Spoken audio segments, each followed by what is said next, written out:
జీవితంలో దేనికి కూడా ఓవర్గా రియాక్ట్ కావద్దు. అది సక్సెస్ అయినా ఫెయిల్యూర్ అయినా ఇది ఏ ఏజ్ గ్రూప్ వాళ్ళకైనా వర్తిస్తుంది. ఈ రోజుల్లో ప్రతి ఒక్కరూ ఇర్రెస్పెక్టివ్ ఆఫ్ ఏజ్ గ్రూప్ ఓవర్గా రియాక్ట్ అవుతున్నారు. ఓ సక్సెస్ వచ్చింది ఓవర్గా రియాక్ట్ కాదు. నేను ఇది సాధించాను, అది సాధించాను, ఇది వచ్చింది, అది వచ్చింది, రోజుల తరబడి వారాల తరబడి స్టేటస్లో పెట్టుకుంటూ అందరికీ డబ్బా కొట్టుకుంటూ వద్దు. 5 నిమిషాలు ఆలోచించు, దాన్ని వదిలే. తర్వాత ఒక ఫెయిల్యూర్ వచ్చింది, బాధపడు. ఒక 5 నిమిషాలు బాధపడు, 5 నిమిషాల తర్వాత వదిలే. ఒక అవమానం జరిగింది, దాని గురించి కూడా బాధపడొద్దని చెప్పలేదు. ఒక 5 నిమిషాలు బాధపడు. ఒక అవమానం జరిగింది, దాన్ని 5 నిమిషాల తర్వాత వదిలే. అతిగా ఆలోచించడం వల్ల మానసిక శారీరక ఆరోగ్యాలు పూర్తిగా డ్యామేజ్ అవుతాయి. ఇంకో ముఖ్యమైన విషయం, సక్సెస్ వస్తే కళ్ళు నెత్తికెక్కద్దు.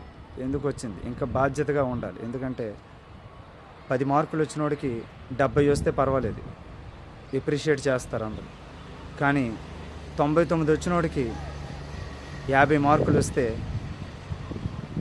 అందరూ కూడా అది వాడికి అవమానం. ఇక్కడ ఒక విషయం గుర్తుపెట్టుకోవాలి.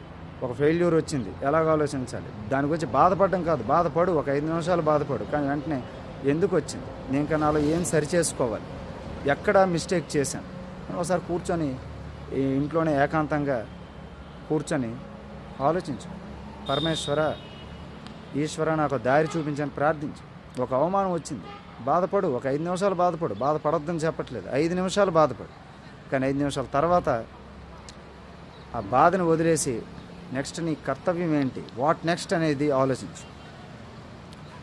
ఎందుకు ఈ అవమానం జరిగింది, తప్పు నాదా అవతల వాళ్ళ? నిజాయితీగా నీకు నువ్వు సూపర్ హీరోవనో నీకు నువ్వు సూపర్ హీరోయిన్వనో ఊహించుకొని ఆలోచిస్తే ఒరిజినల్ రిజల్ట్, ఒరిజినల్ ఆలోచన అనేది బయటపడుతుంది.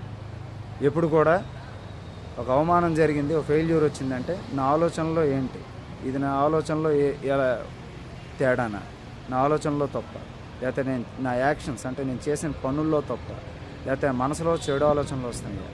మనసులో చెడు ఆలోచనలు వస్తున్నాయంటే సోషల్ మీడియాలో మనం చూస్తున్నవి కానీ, ఫోన్లో చూస్తున్నవి కానీ, మన ఫ్రెండ్స్ వల్ల కానీ కూడా కొన్నిసార్లు చెడు ఆలోచనలు చాలా వరకు రావడానికి ఛాన్సెస్ ఉంది. ఎక్కడ సరి చేసుకోవాలి, నేను ఎక్కడ రెక్టిఫై చేసుకోవాలి? నిష్కల్మషంగా ఇంట్లో ఏకాంతంగా గదిలో కూర్చో, ఈశ్వరుడు ముందు కూర్చో, పరమేశ్వర, నాలో ఈ తప్పులు ఉన్నాయి, నేను మార్చుకోలేకపోతున్నాను, ఇది నువ్వే సరిచేయని మనస్ఫూర్తిగా ప్రార్థించు. బయట ఎవరికీ చెప్పక్కర్లేదు. ఖచ్చితంగా ఈశ్వరుడు నీ ప్రార్థన వింటాడు.